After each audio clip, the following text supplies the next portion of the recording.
Hello, everybody. I'm Russell Hill, your host of WTF, and that is What the Fixed Ops to all of you out there. Today, I'm joined by... I'm Charity, and I'm the co-host today, and we are really excited. We have Brad Wise, the executive manager at Ferman Chevrolet Mazda, on with us today. Brad, welcome to the show. Thank you. It's a pleasure to be on here with all of you. Looking forward to it. Great. Well, tell us a little bit about yourself. Give us an introduction. Well, I'm just living proof that if I can do it, anybody can do it. I, like a lot of people, just accidentally fell into the car business. My mom dropped me off at the front door of a very large Chevrolet store in the Midwest near Chicago. And luckily for me, it was a good store where I had managers that, trained me and held me accountable, and which isn't always the case, as you know, in the automobile business. A lot of people get in the car business and get out very quickly and have a bad experience, and then they don't know that there's a big difference between organizations. And luckily for me, I've only worked for 3 stores in my 7-year career, and wow, it's been fantastic. But I have a background in sports. I played college baseball, and I played for some pretty well-known in college coaches, and I learned a lot from them on leadership, and 2 completely different styles, but very effective nonetheless, long-term baseball coaches. So I think that carried into my career in sales. But it's been an unbelievable journey, and we're doing a kickoff breakfast for the year next week, and it's going to be about falling in love with the car business, because what it's done for me is I could go on this podcast for 3 days and tell you all the great things that have happened to me and my family, all because of the car business. And what's great about it is, hustle always wins. It doesn't matter how long you work there, who the color of your skin, and sometimes your criminal record. Oh yeah, I got one of those. Do the job, and you don't have to pay your dues for 3 years to reap the rewards. They can happen overnight, and there's just so many stories like that. And it's just a passion of mine to help people see the light, in other words, and help them be happier people. And if they're happier people, they'll be better producers. Well, Brad Wise, you are a wise man. For those of you who don't know, I've never met him in person. I think this is one of the first times I've seen pictures of him, but I met him in Clubhouse on All Things Car Biz in the morning, which is one of the things that he and I and a lot of other people are involved with. So if you want to know more about that, you can check in with us. But I thought, man, as I've gotten to know him, and I really feel like I've gotten to know him just because of the things that he says and he talks about, particularly regarding to sales, but his own struggles and how he came about and just how he operates and how he thinks. And because, boy, this is really important between these 2 years. It'll make you or break you. And the car business, I just got to share one thing. So there's a guy by the name of Mike Biggers, hired me in 1985 when I started selling cars. Taught me the road to the sale. There's 8, 10, 12 steps, whoever. I do personally believe there is a process. It should be followed. If you deviate, it costs you gross, repeat, referral, CSI, and SSI. I really do believe that. Gives you kind of a roadmap. But I was a 90-day wonder. Now, I know that's never happened to anybody. My first 90 days, I did really well, and then I fell flat on my face. It wasn't going to be a career. It was a temporary stopping point, as Brad mentioned earlier. But Mike Biggers really took to me, and he was my sales manager, and he put his arm around me one day and he said, what's going on? And I said, well, what do you mean? He said, everything just kind of like stopped. And I've seen this before. About 90 days, people think they know what they're doing, and then they just really decline. So, and you couldn't drive off you can't toss the keys to the customer where they drive. You can't do any of that stuff. He was very, very precise in how he wanted things done. And one of them was a 6-point walk around, and how you staged the customer in the passenger seat with the door open, etc. So he wanted to know, wanted me to take him through my walk around. Well, I did. And so I have the door open, the driver's side with my foot out. And of course the customer is mirroring me. And I'm going over feature advantage benefits of all the things inside the car. And I said, would you like to go for a drive? And no, I got brain surgery in 5 minutes. Oh, it's my lunch. I got to get back to work. Oh, I got to pick the wife and kids up. I'll be back at 5 o'clock. All the things that you could possibly imagine as an excuse. And he said, okay. Everything you've done is flawless, everything except one thing. And I just want you to change one thing. And if you do, I believe that'll just change everything for you. So what's that, Mike? He said, don't ask. Just shut the door and say, come on, let's go. We're just going to go right now. I go, no, come on, just shut the door. And they're going to shut the door and go. And it changed my whole world. And here I am. Well, next month will be 40 years, either inside or on the outside looking in. Is that similar to your experience, Brad? Tell us. Absolutely. It's been a straight up climb in the automobile business, starting off as a very shy, naive college jock. And, I remember being thrown into that conference room, and on that board was the list of all the salespeople. And not only did it show what they sold the month before, it showed what they earned. So I wasn't as impressed with the person that earned $10,000 in that month in 1988 as I was of being ridiculed for being on the bottom of that board. I would have done anything to hide. I didn't. So my motivation at that time was to not be on the bottom of that board. So I listened to my managers and I did everything they said because my only motivation was that. But in short order, I got off to a good start, which is important, I think, for my confidence anyway, the kind of person that I was at the time. And it just, even to this day, it just improved every single month. And then I got that magic confidence. And then when I got that confidence and I started making real money, I'm 23 years old, going to my friends' parties on the weekends, driving nice cars, and they're driving, these $300 cars because they're broke. And I was always the guy that had all the flashy cars, went on all that because of the car business. I got a college degree, but they all went to college and they all got normal, jobs out of college where you start at the bottom and you work your way up. I mean, I was just so far advanced financially from my friends, but shortly after that, I became advanced personally, and just the self-development journey that I've been on my whole life, which is the single greatest thing I've ever done, is to get involved in the self-development world. So, the key for me is not only just the financial rewards, but the fulfillment rewards. Those are more important, So, I mean, isn't that the object of life, is to be happy and successful? It is. We're in a capitalistic society in the United States, The person that said money doesn't buy happiness. Well, in the United States, it sure does. You have to make money. I mean, you've got parents that you have to take care of someday that nobody tells you about. Your college tuitions. You could have emergencies, hurricanes, which we just had down here. And, fires. Yeah, bro. Yeah. Fires. Yeah. I mean, and what is the number one contributing factor to divorce? Financial problems, right?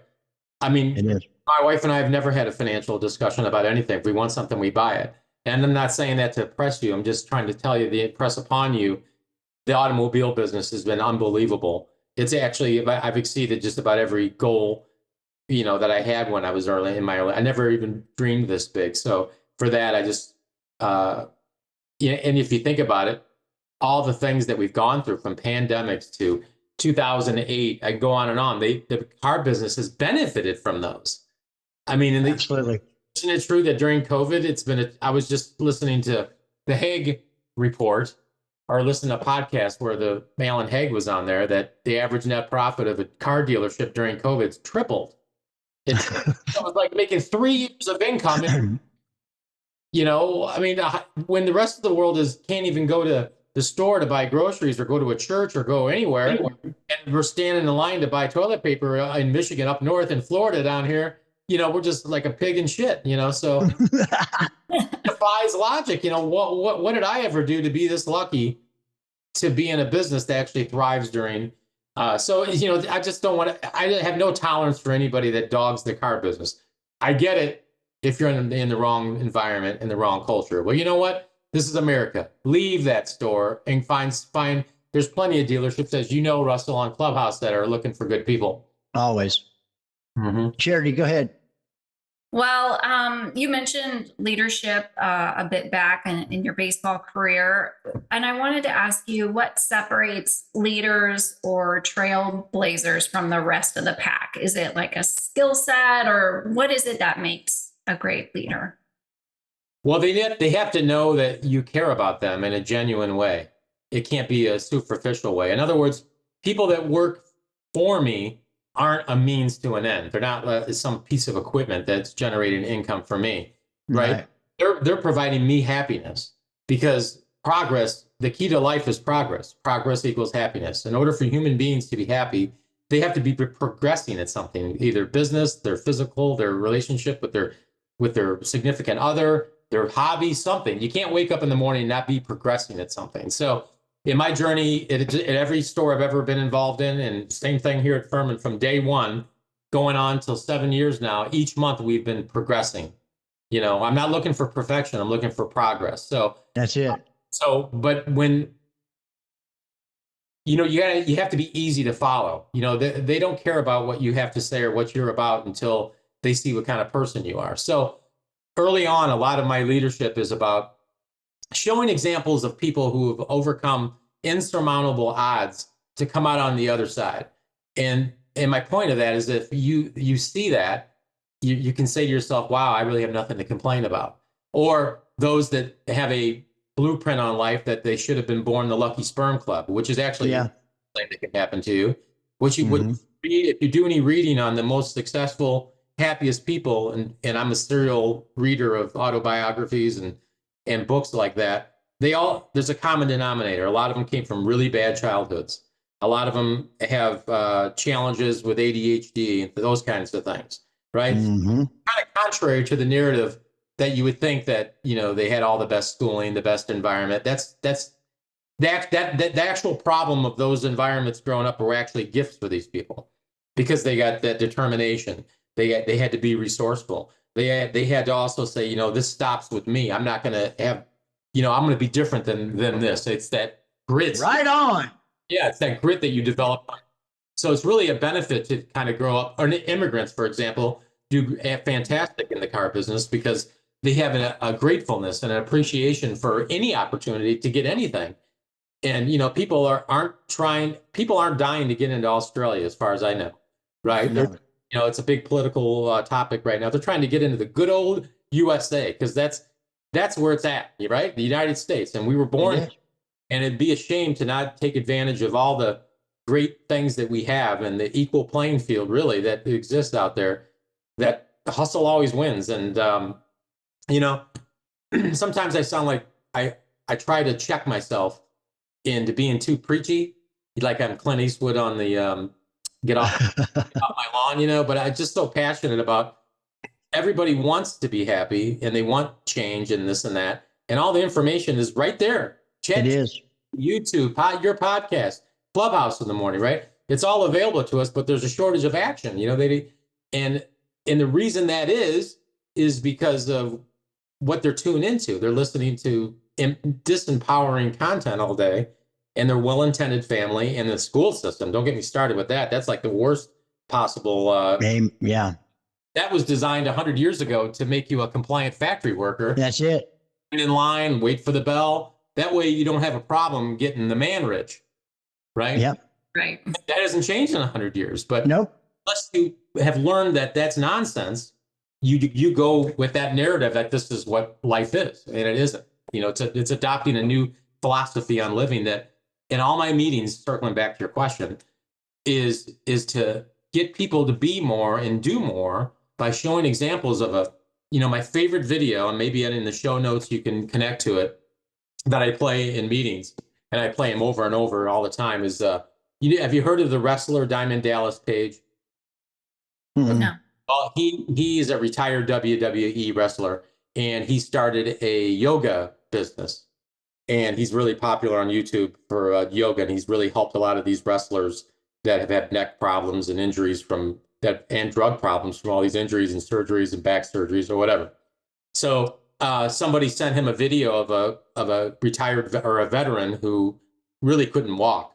He was a skydiver in the Army, and all those jumps had ruined his legs, his knees, damaged his knees, and he was about 150 pounds, 200 pounds overweight.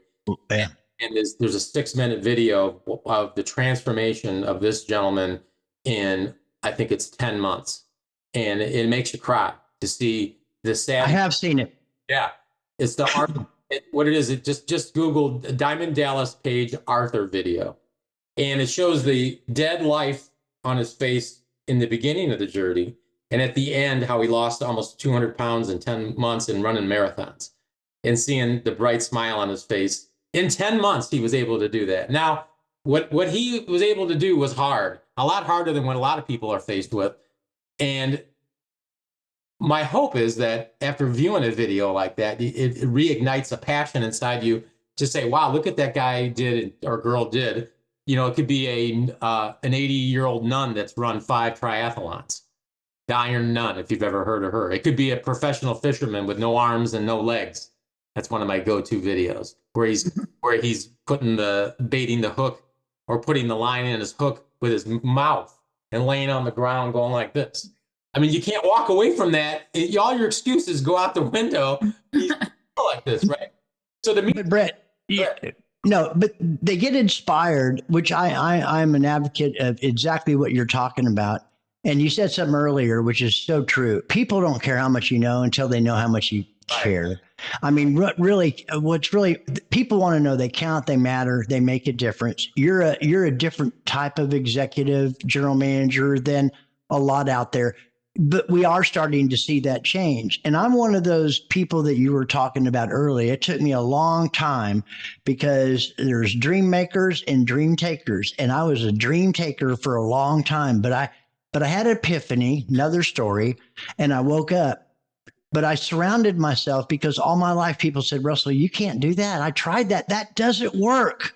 Well, I stopped listening to those people, but I had 34 years of negatively ingrained thinking and behavior that I wouldn't make it. I would end up in prison the rest of my life or dead from or whatever it is. But then I met somebody like you, somebody that believed in me and said, you know what? I like you. I love you. I see it in you. He helped me find my why and focus on it. And he said, Russell,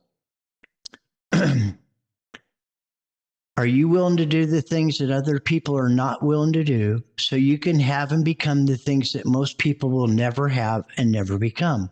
What are you willing to do? And I don't know if you heard that part, but he gave me a book, How to Win Friends and Influence People by Dale Carnegie, which is, I think, the grandfather poobah of all self-help books, you know? Anyway, he said, this is what I want you to do.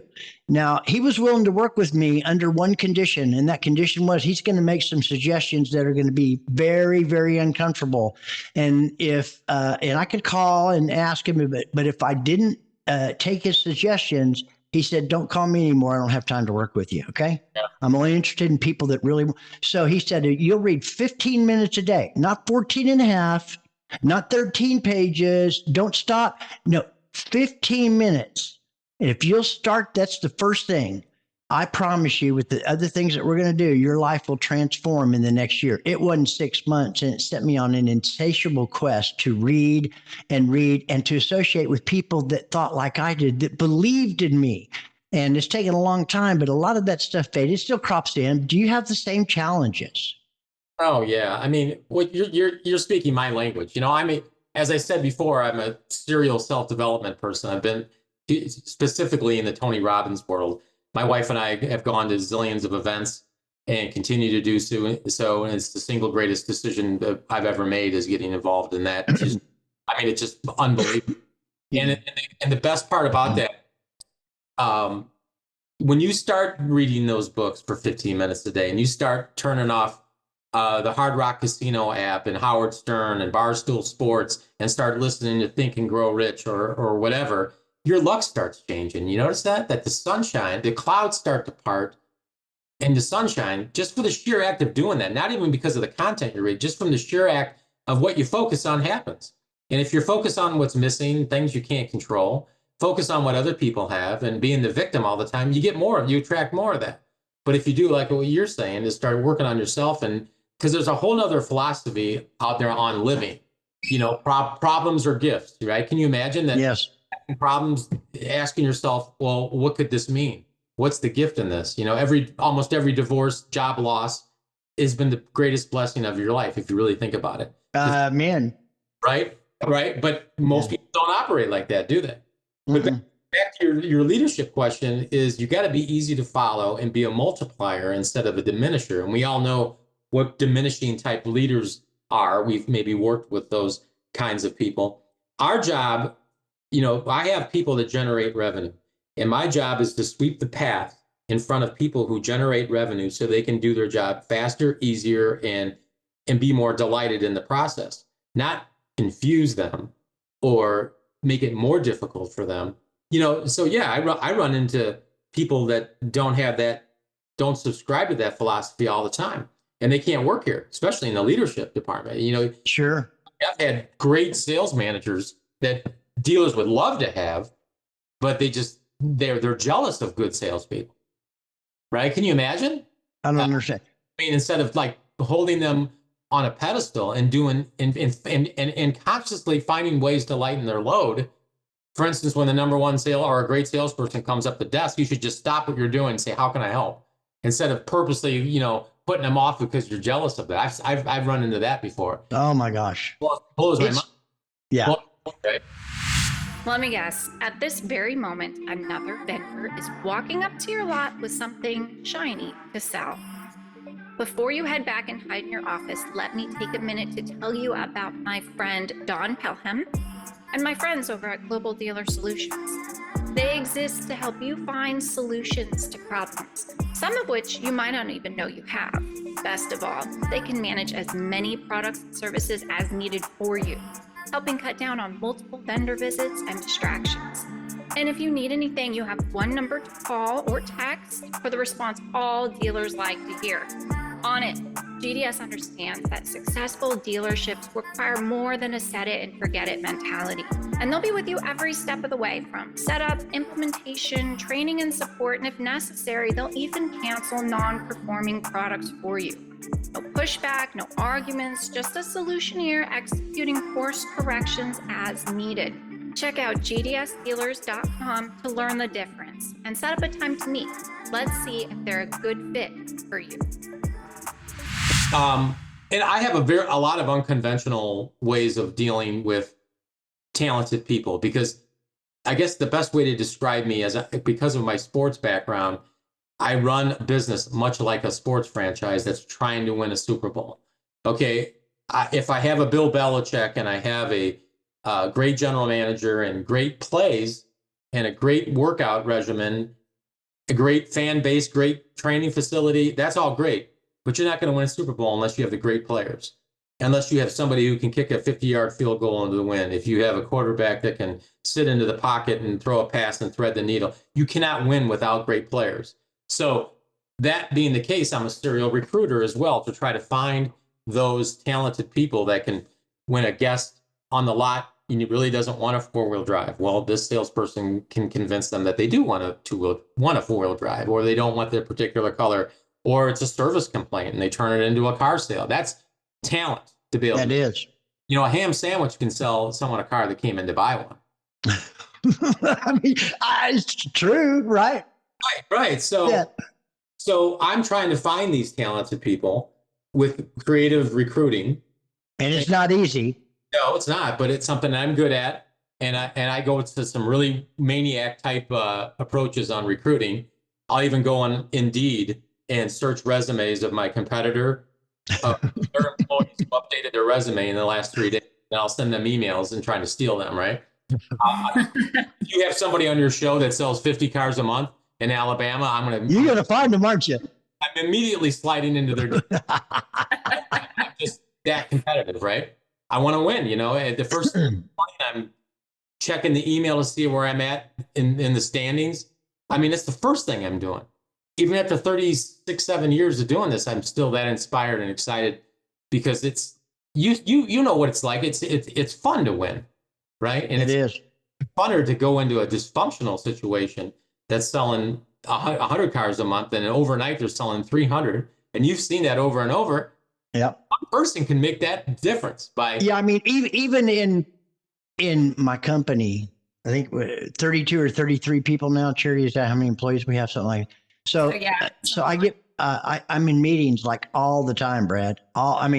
Different departments, challenges. It's meetings, heat cases, or whatever. But I still maintain a positive. But let me tell you the only thing I like doing is closing business. I love doing presentations and I love closing the bit. That is my fix. And I got to get that in to maintain. Plus, I got a stack of books on my desk, and behind me, as I see, you have Glenn Lundy's book there as well. I mean, that's the kind of stuff. Those are the people that we need to that I need to associate with. I'm sure I need to read. It's like I need to hear it over and over. And I can read a book, and look, we can find the commonality even from Dale Carnegie back in the day.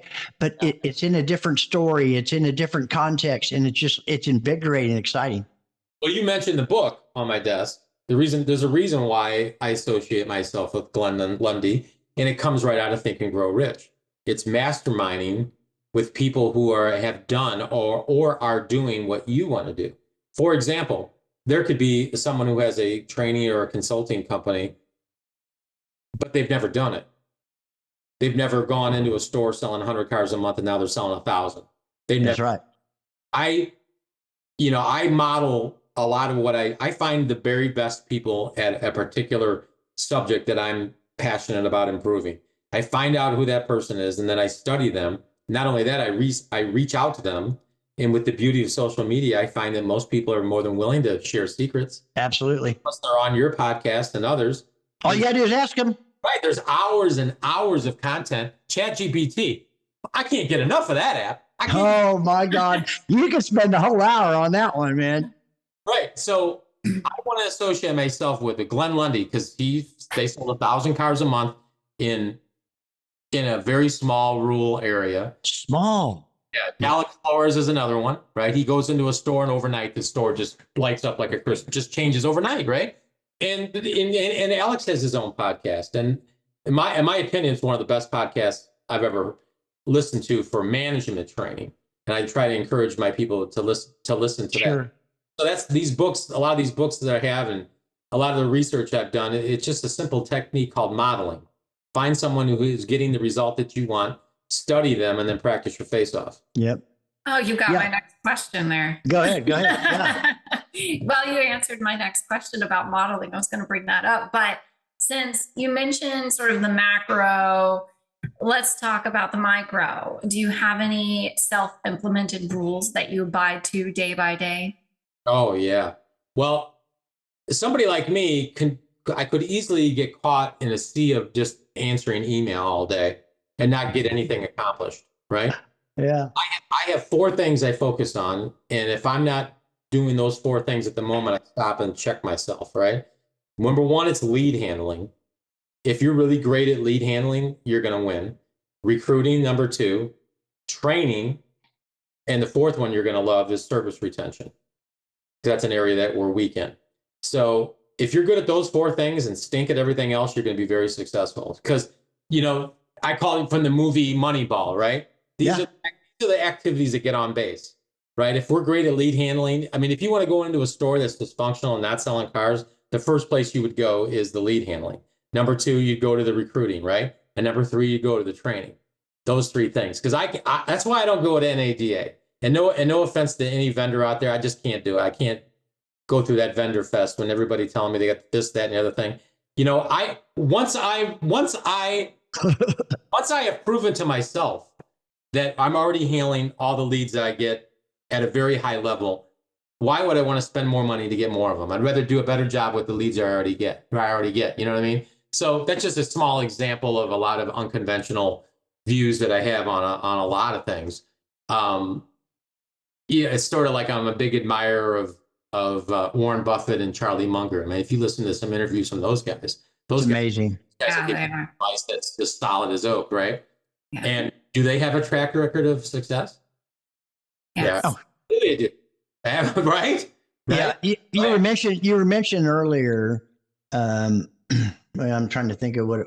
So when you watch these things, it's like, man, what do I have to complain about? Russell, get out of this self-pity mode. Look at this guy or look at this gal and look what happened in 10 months. And what's your excuse, And look, whether it be Tony, whoever, and I've been to so many, not Tony Robbins, but many, many, many others, and it's like, I'm pumped up. I'm excited. I get the material. And then by the time I get back to the dealership, it's gone to hell in a handbasket. Okay.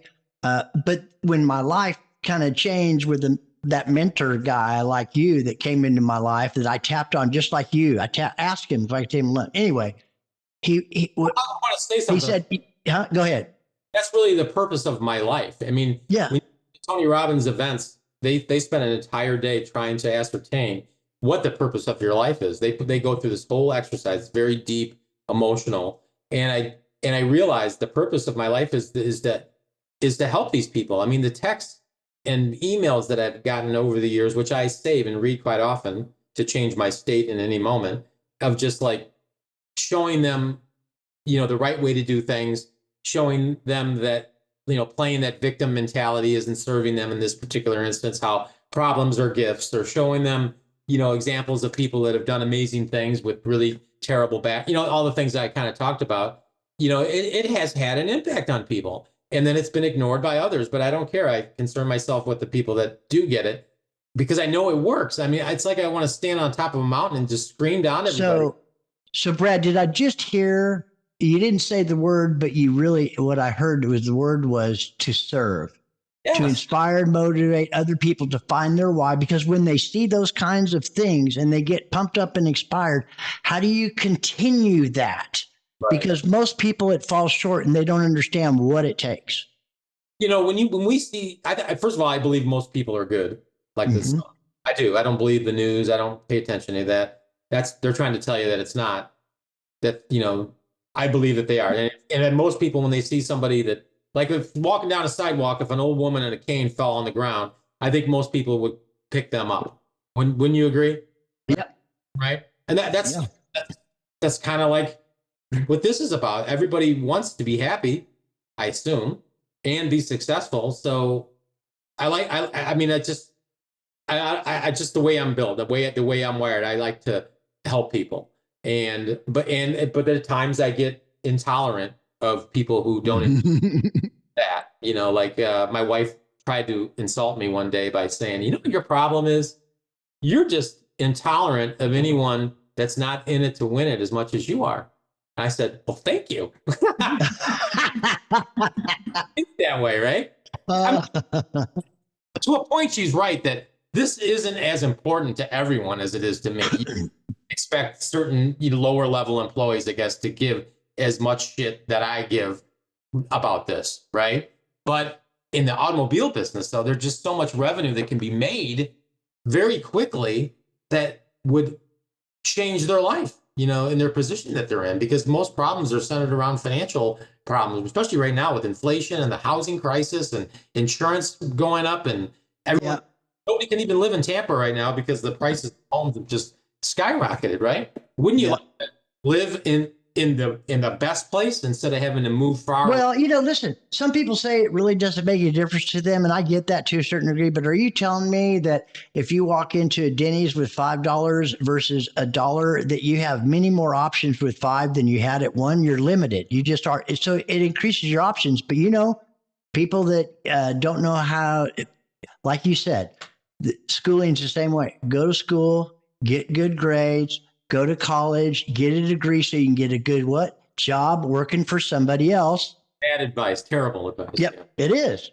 That's the convention thinking. And it still happens today. And everybody's on that radio station, but I'm just saying there's another radio station out there that's less listened to. That's the big secret that has the right information. That would be in the self-development world of challenging the status quo. That is not, I mean, look, people are not well, right? People are shooting up people. They're driving cars through New Orleans, and every day there's school shootings. People are not well, right?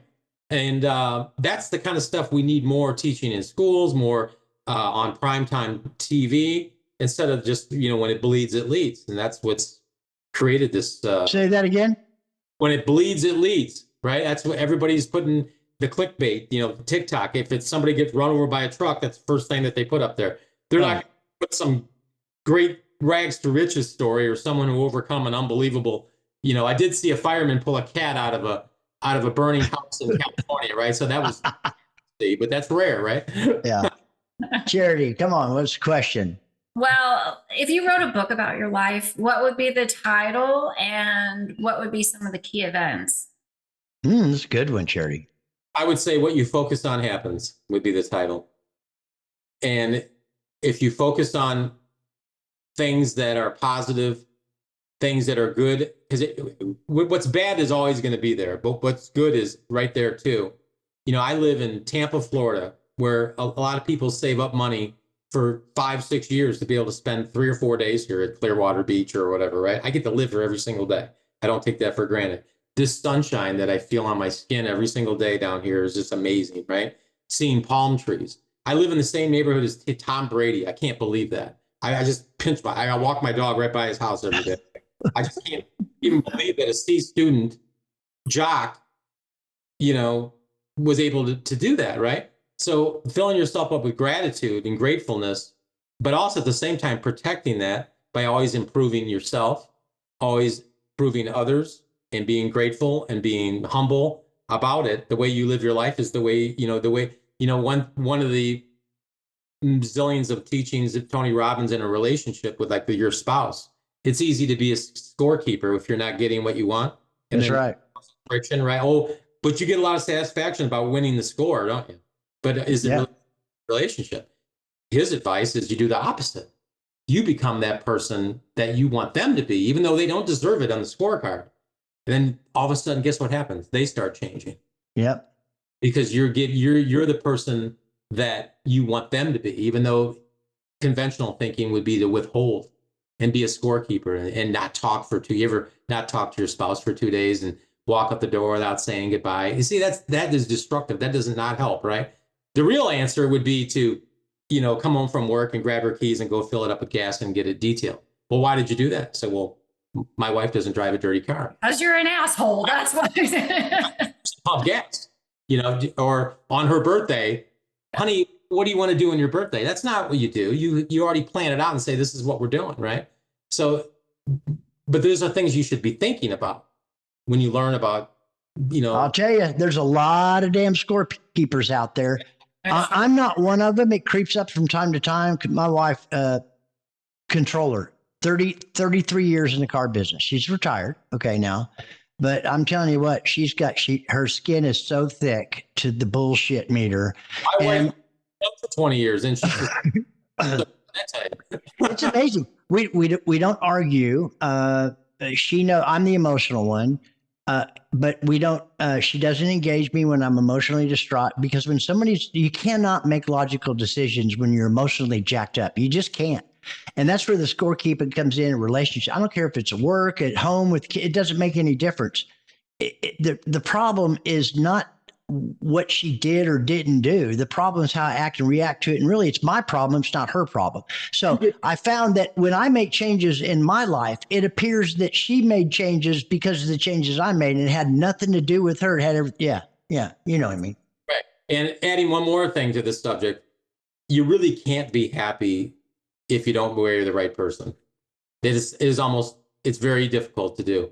It really is. It's plays a big part in, I wouldn't be on this podcast today if it wasn't for my wife and her advice, guidance, support, just everything to it. So, and that's something they don't teach in school. The family you marry into, right? That you never give that a second thought, do you? That can really be a big benefit. Oh yeah. Can it? Yeah, it can. That can go both ways. So let's talk about opportunity a little bit. Why don't people recognize opportunity when it's right in front of them? Is it sometimes mistaken for simply more work? Well, it's limiting beliefs. It's our brains are designed to protect us from saber-toothed tigers when we were cavemen and women, right? That's what the brain is supposed to do. It's always going to look for the worst possible scenario. Mark Twain said that we spend a lifetime worrying about things that never come to pass. It's just normal. Your reptilian brain is designed to see what's missing and limit yourself. So unless you have a whole nother philosophy and software that you install in your brain, that's the way you're going to live. So it comes down to limiting beliefs. So for example, in the finance office, if you're selling, ceramic coating on a Corvette, okay, and you sell it for a lot of money, even though the guy down the street can do it for half the price. Well, if you believe that belief that guy might know about that, but what you don't believe is that the person installing ceramic coating on my $110,000 car just got paroled from prison 3 months ago, and that place won't even be here 6 months from now. But Ferman's been here 127 years. Yeah. Do the ceramic coating, and it's worth every penny. Now, the belief is if I'm buying a $127,000 Corvette and I have it on order, that's all I've been thinking about for the last 3 months. And Sure. I finally get the news that it just came in. And what a salesperson does is before the car comes in, they give them a call and say, hey, most of our guests get this ceramic coating and it's only $49.99. And we can have that put on the car right off the truck. But a poor salesperson with limiting beliefs is going to say, well, they can get it for $29.99 down the road. Boom. Right? It's the more logical and the smarter you are in sales, the worse you are. The best salespeople are illogical, right? Because someone who's paying $130,000 for a car expects everything to be expensive. Otherwise, it decreases the value of it. So if you buy a Mercedes, you see what they're selling people, the prices of accessories are just outrageous.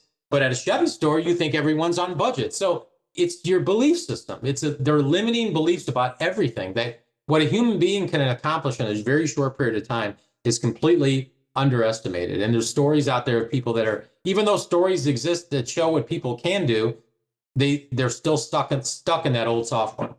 Yep. Hmm. They downloaded the wrong program. The hard drive's corrupt. It is. But the good news is it can be changed in an moment. In an instant, it can be just by your morning routine, what you're listening to, something like Clubhouse or something inspirational or something that's going to make you a better leader, a better husband, a better fisherman, if that's your hobby or whatever. Because like I mentioned before, the secret to happiness is progress. And if you're waking up 5 minutes before work, because I first of all, I hate to sleep. If I could figure out a way not to sleep, so much, I don't want to sleep. And secondly, I don't like going on vacation either. My wife loves to travel, so I go on every other trip. I hate it because it takes me away from everything I like to do. Yeah, I love it. So I listening to you say that, having an attitude of gratitude every day when I wake up is extremely important to me. And I'm very goal oriented. And even though I'm fixed and turn 66, every day there's opportunity. Opportunities are everywhere, but you got to have the right frame of mind to accept them. And since I'm goal driven, there's things that I have to accomplish. I get up and create and do. And one of the very first things I do is make my bed every single morning, even when I don't want to. Right. And grateful for it. So I just accomplished something. I woke up and did something I didn't want to do. What's next? Yeah, I know where you got that from. You got that from that general that gave that graduation speech about making your bed, right? It was on 2,000 views on September 7th, 1991. I know, right. I know exactly where you got that from. But that's my point. I've invested a lifetime of learning from people, knowing that for the sheer purpose of making my life better. I mean, you start with the end in mind. We want to be happy, right? But you need some money to be happy in the United States. You want to move somewhere where your money's not important, more power to you. So if you want to win the game, set yourself up to win the game. That's what America's about. That's why everybody and their grandmother want to come here. Everybody wants to come here. You're right. They don't want to go to Australia. I mean, they're not leaving the United States to go to Mexico. But they want to attack people who are successful, though. Oh, of course they do. I'm so out on that. It makes them feel good about themselves. Yep. Right. And actually, they're miserable SOBs inside. They really are. People like that are miserable. You look at Jeff Bezos. I mean, this guy started off in a broom closet with a desk that was a door from Home Depot on two sawhorses. I don't give that guy anything. And if you read the stories about how he started, Uber started, I mean, the amount of conflict and roadblocks that they persevered through. And again, with challenges like ADHD and poor childhoods, if you're not inspired by that and ready to just rock and roll after reading that, then you're just living a dead life. I mean, there's no hope for you. Something's wrong. Yeah. Most people, I said this the other day, and I've changed my philosophy. So I got a ton of books. So some of them are so inspiring. Well, all of them are in one way or another. But I used to buy 4 or 5, sometimes more at a time, and I would hand them out. This was years and years and years ago. And I think only one person, I could be wrong, it could be 2 or 3, but only one that I remember where I actually wrote on a particular page to give me a call when he finished that particular page, that chapter. And I got a phone call. Most of them never called me, which means most of them never read the books. But they wanted to. They felt that way when they came out of a Tony Robbins conference, right? They bought the stuff. They're inspired, motivated, but they fell short of implementing what it took. So it's the why, right? Anyway. Yeah. I know we think exactly alike. And we had Charity and does such a great job at gathering questions and doing research, most of which the questions you have, you probably already answered anyway. But go ahead, Charity. Well, Russell touched on it a little bit. It's really difficult to maintain that momentum of positive thinking and ambition. So can you give our audience any tips about how to do that, how to keep up the momentum, stay motivated, stay ambitious? Progress. Don't seek perfection. So there's a great book, The Compound Effect by Darren Hardy. Little insignificant changes stacked up over time add up to big results. For example, New Year's resolutions. The gym sells 3 times as many memberships as they have capacity for because they know people are never going to show up after the first 3 weeks. That's right. And no offense to the 75 hard and all these boot camps that people go to, that is not a sustainable strategy to wake up in the early in the morning and then you can't even move for 3 days. People are just not going to. But if you find something that is a sustainable thing that stacks every single, that you have to enjoy the process of working out or enjoy the process of something that you're doing. For example, I have beliefs, they may be limiting, that running is really bad for you. It's really hard on your knees and your joints. And if you talk to orthopedic people, they tell you the same thing, that they wish mine's a marathon runner and he wished he never would have done that. Where I walk with a 40-pound rucksack on my back every single morning with my dog at 5:30. And that's really good on your body. But it's not hard. It's easy. I'm listening to a podcast. I'm enjoying time with my dog and I'm walking 3 miles and I do this every single morning at 5:30. And it's one of the highlights of my days. So how can you make something that's making you improve, enjoy it? I wouldn't enjoy waking up and going to do 75 hard or doing, some boot camp thing where they're just killing you for 2 days. No offense to anybody that can do that, but I think that's a very small percentage of the people. So with the compound effect with Darren Hardy, his strategies would be, if you're eating junk food, let's start with just not ordering the fries today. Okay. Just order the burger. And then the next week, let's just take the top of the bun off. Let's see what that does. Now let's substitute that Diet Coke for the Coke for maybe water. And then pretty soon you notice you don't even miss that. Let's start. Substitute it for Topo Chico. Start parking your car a lot so you have more steps. Take the stairs instead of taking the elevator. These are just little itty bitty little compound things that seem insignificant, but over time that adds up. A lot of this is about physical fitness. But when you talk about learning, it's the same thing. You're not going to, maybe you don't eat the whole elephant at once. You're just looking. There's nothing more enjoyable than getting better at something and looking forward to waking up every day to get after that thing that's getting better. When people quit their job, they quit months before they physically quit. That deterioration. Who wants to live like that, right? You want to be optimistic about your job. I'm trying to create an environment here where hustle always wins, where everybody has a fair opportunity to be successful. And I'll bend over backwards and give anybody anything they need to be successful. Yeah, you do. People are supported here. But if you don't take my hand when you're drowning, I'm gonna let you drown. I'm just gonna. I mean, I'll do everything I can, but I'm gonna focus on the people who do get it, and not that I'm gonna do anything bad to the other people. I just don't devote a lot of energy to those people. So no sweeping major, I'm going to do this starting tomorrow. I've never run. I'm going to run 5 miles a day. That'll kill you. Yeah, that doesn't work. It's the small things, right? Stacked over, but you have to enjoy it. You have to make it enjoyable. You got to set up this a strategy to enjoy doing that. How can you? But like Tony says, it's an empowering question. How can I enjoy this process? What would have to happen? Well, I don't know. Well, what if you did know? Oh, well, if I did know, then the answer is, the trick that they play on it. Well, I guess I would do this. Or what if, you would do that, so you could set the alarm for 5:30 in the morning. You go to bed an hour earlier, so you get a little bit more sleep. And then you structure that you're going to listen to this podcast tomorrow as you have a 40-pound rucksack on your back. And you wouldn't believe how your legs and thighs and back feel after the first 2 days of doing that, right? And then maybe the next time you're going to walk uphill a little bit, there's a hospital nearby, and you're going to walk up the steps with your 40-pound rucksack on, right? And then when you get down, you're going to read, but you've already listened to an hour's worth of content and worked out at 5:30 in the morning, right? You're already getting the day started off in a great way, as opposed to waking up 5 minutes before work and going on your phone and wasting time because you're living an uninspired, dead life. And I feel sorry for those people because there's another option. Well, you like me. I when I meet people and we're talking, and they're always in that rear view mirror, focusing on what has happened and how they're victims and stuff. I'll try to correct that as much as I possibly can to find out where they're at today, where they would like to go. Can I help them in any way do that? And if they're not biting, it's time for me to move on down the road because I'm just not getting anywhere.